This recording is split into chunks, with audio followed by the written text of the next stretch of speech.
My wife, Vivian, had recently been given a very big promotion at her workplace. This was a very special moment for her because she had put so much effort and heart into her job for a long time. To celebrate this wonderful achievement, she invited me to join her at her company's big party. As we prepared to go, I felt such a deep sense of pride for her. I wanted us to share this happy time together because I knew how much she had sacrificed to reach this goal. I remember picking out my clothes and feeling excited to be by her side as her biggest fan. When we finally arrived at the event, the evening started out in a truly beautiful way. The room was filled with warm lights and the sound of people laughing and talking. Many of her friends from the office came over right away to congratulate her and give her hugs. Even several of her bosses took a moment to come by and praise her.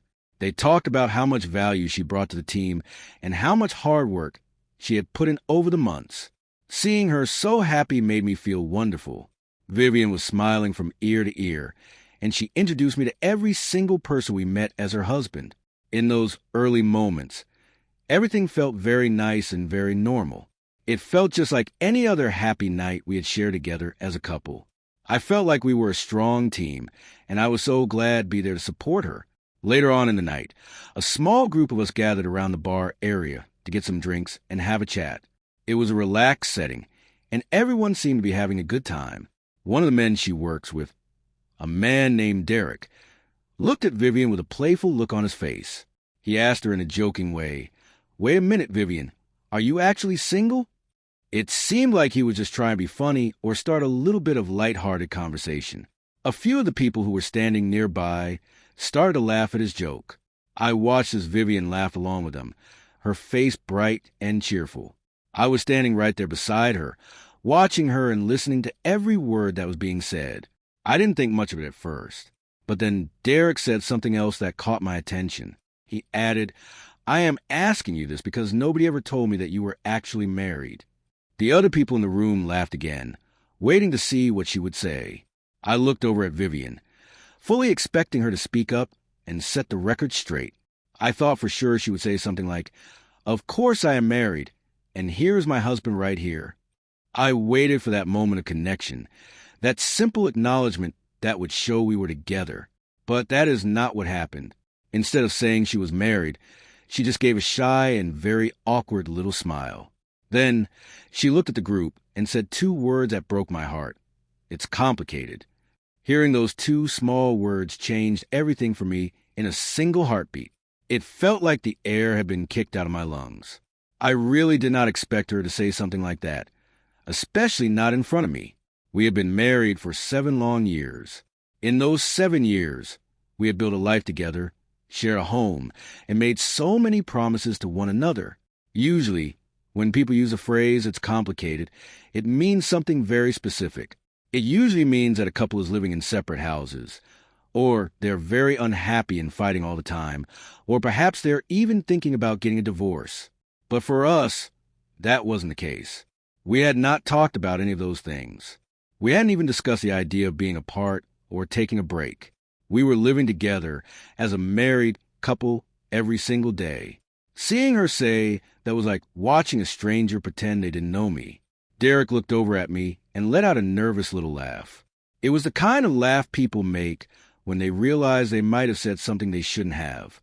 He looked uncomfortable, and the mood in the circle changed instantly. Someone else who was standing nearby asked Vivian if she was just joking around with them. She didn't say yes, and she didn't say no.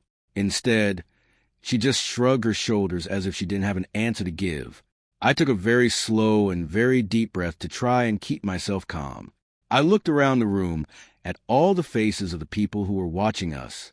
I could feel their eyes on me, and I knew they were waiting to see how I would react. My heart was racing, and I felt a mix of sadness and deep hurt. However, I didn't want to cause a loud scene or make her feel embarrassed by getting angry or shouting in front of her coworkers. That wasn't who I wanted to be. So I just raised my glass of water and gave a very calm, quiet smile. "She isn't single," I said. My voice was low, but very clear. As soon as those words left my mouth, the entire room went completely quiet. For a tiny second, I saw a look on Vivian's face that seemed like relief. It was like she was glad I had stepped in to fix the situation. But I wasn't finished saying what I needed to say. I added, she just likes to pretend that she is single whenever I am not standing right here next to her. The silence that followed was even heavier than before. It was the kind of quiet where you could hear the hum of the air conditioner in the background. It was so quiet that when one person accidentally dropped their fork, the sound of it hitting the hard floor seemed like a loud explosion. Vivian's face lost every bit of its color. She turned very pale, looking like she might faint. Derek, who had started the whole conversation, looked down at his shoes and didn't say another word. I didn't yell at her, and I didn't use any mean words or call her names. I simply said out loud the very thing I had been worried about for many months. I had noticed changes in her behavior, and now I was finally speaking the truth. Vivian whispered my name in a very soft voice, but I didn't say anything back to her right then. I carefully put my drink down on the table and walked away. I moved to a part of the room where it was much quieter and there were fewer people. Vivian followed me right away. She looked very upset, and her hands were shaking. She asked me, "Why would you say something like that to everyone at my party?" I turned to look her in the eyes and asked her a question of my own. "Why would you tell everyone that our marriage is complicated?" She didn't have an answer for me. She just stood there, looking down. I reminded her of how I had spent the entire night supporting her. I told her how proud I was of her promotion and how I had told every person I met that she was my wonderful wife. I had been her biggest supporter all evening. But when the moment came for her to stand up for our relationship, she chose to laugh and stay silent. She told me the reason. She said it was because she didn't want things to feel awkward or weird at the party. I looked at her and said, "You didn't seem very worried about making things feel awkward when you made it sound like our marriage didn't really matter at all." At that moment, her eyes started to fill up with tears. It seemed like she was finally starting to understand how much her words had hurt my heart. It wasn't just a joke to me. It was a sign that something was very wrong between us. Just then, Derek walked over to where we were standing. He looked very nervous, but he wanted to talk. He apologized to me and said he truly thought Vivian was a single woman. I asked him why he believed that. He looked a bit uncomfortable, shifting his weight from one foot to the other. Then he admitted the truth. He said that Vivian had told him a few times that her marriage was pretty much over. I looked at my wife, feeling a new wave of shock. She tried to say right away that she never said it exactly like that. But Derek didn't back down. He told me that she talked a lot about wanting a brand new start in life and being very unhappy in her home life. That was the moment I realized Vivian was telling her coworkers a totally different story about our lives. When we were at home together, she told me things were fine. She told me she was happy. But when she was at work, she was acting like she was ready to find someone else and move on. I asked her directly if she had special feeling for Derek. She looked me in the eyes and said no. Then I asked if she just liked the feeling of knowing that he thought she was available. She couldn't even give me an answer to that question. That silence was all the answer I needed. She finally admitted that she simply liked the attention she got from others. She said she never corrected people when they thought she was single because it made her feel pretty and wanted. I told her that wanting to feel special is a very human thing, and it isn't bad on its own. However, I also told her it was very unfair to lie to people and lead them on just to get that feeling of being noticed. It hurt me, and it wasn't fair to the people at her work either. She started to cry then and told me she was very sorry for everything. I told her I didn't want an apology in front of her work friends or a big show of emotion right there. What I wanted was for us to be completely honest with each other when we were alone and away from the noise of the party. She nodded her head and agreed to do that. I decided it was time for me to leave the party early. I needed some space to think and breathe. Vivian stayed behind for about 20 more minutes before she finally came home. When she walked to the front door, she found me sitting at our kitchen table.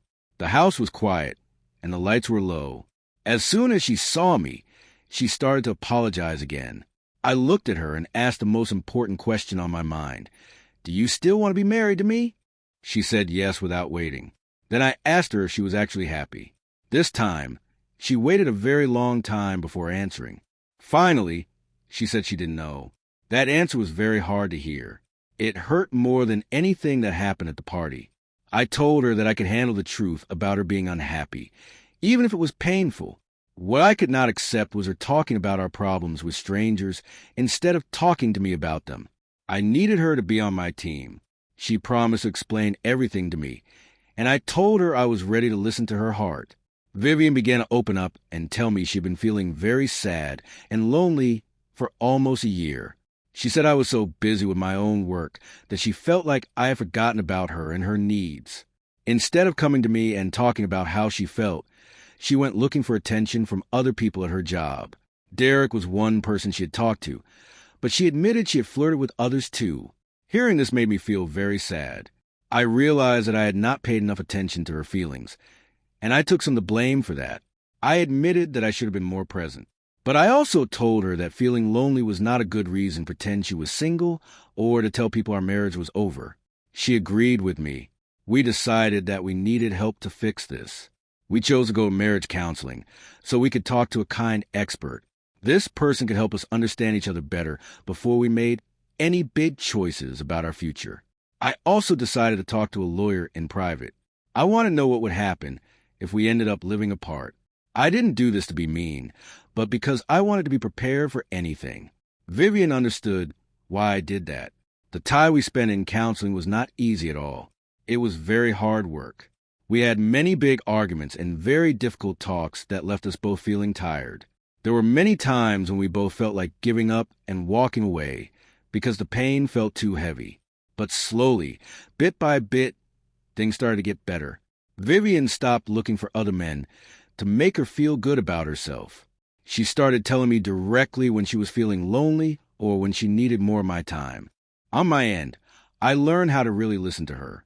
I learned to hear her feelings without getting angry or getting my feelings hurt right away. We were learning a new way to be together. We slowly started to build trust again. It took a long time, like building a house one brick at a time. One night, Vivian apologized to me one more time for what had happened at that party. She told me that the sentence I said, the one about her pretending to be single, had made her feel very embarrassed. But she also said it was a thing that made her realize she was not being respectful to our marriage or to me. I told her I didn't say it to be mean or to hurt her. I said it because I was scared and I wanted her to hear the truth. A whole year has passed since that night, and we are still married today. Things are not perfect every single day because no marriage is perfect. But we have learned a very important skill. We talk to each other now before our small problems turn into big secrets. Recently, we went to another work party. It was a different atmosphere this time. During the night, someone jokingly asked her if she was still married.